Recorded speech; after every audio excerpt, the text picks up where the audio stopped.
are you seeing specific trends in terms of the types of jobs that are starting to come back on? Mm-hmm. Sure, thanks. So, the first point I want to make that ties back to what Art said is the still unpredictable nature of this recovery, right? So, um, the research that I'm seeing, and of course, if anybody is, just studying the news on how difficult it is to understand whether or not we are in fact at bottom, is what's creating a great challenge for businesses as they try to work toward what that new normal will look like. But so I'm not sure that we can say that we've hit bottom. I hope we have, and that we're starting on that path to recovery. But I think, unfortunately, that it's more likely that we will see some ripples of declining performance as we move through the recovery. In any case, to your question, the some of the trends that we're seeing obviously is the immediate need to embrace and enable remote working. Hello, everybody. We're virtual. Canceling travel, activating preparedness plans, and really reassessing whether the plans that companies had established can be effective in this crisis, because largely I think we're having to write a new rule book to handle that. Reduction and furlough of workers obviously is occurring across most of the markets, even in the essential categories in the sense.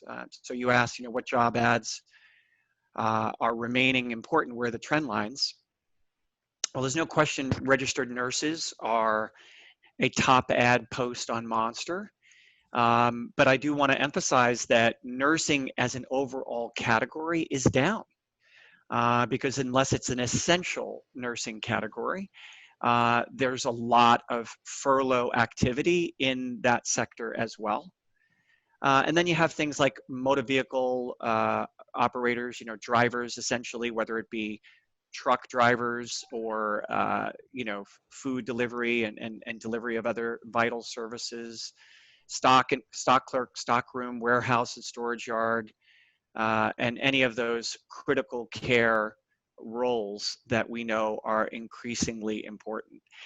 In terms of candidate searching, it's been interesting to note that the top keyword search on Monster since about that second week of March, I think Art pegged it at the 16th, and I was going to say much the same. The top keyword search is work from home, right? If people are ready to look for work, which I will also add, not everybody is. We are in a very unique and challenging situation where, due to the government programs that are available, some people are using the moment to keep themselves under quarantine or at least at home, generally speaking, and not seeking out work at the same level as the volume that are currently unemployed, right? So we're not seeing the kind of uptick that you might expect in a normal economic downturn when unemployment starts to rise as it relates to candidate activity. There certainly is increased searches, but not to the level that you would expect given the jobless rate. But the top, keyword searches are work from home, and then you'll see things like administrative assistant, warehouse worker, accounting, part-time work is very big, customer service, HR, basically jobs that I think people are discerning for themselves are likely to be work from home positions primarily. And then of course, searches for specific healthcare roles are on the increase. Certification of certain types of nursing or medical assistants, pharmacy tech, physical therapists, even dentists and caseworkers are on the increase.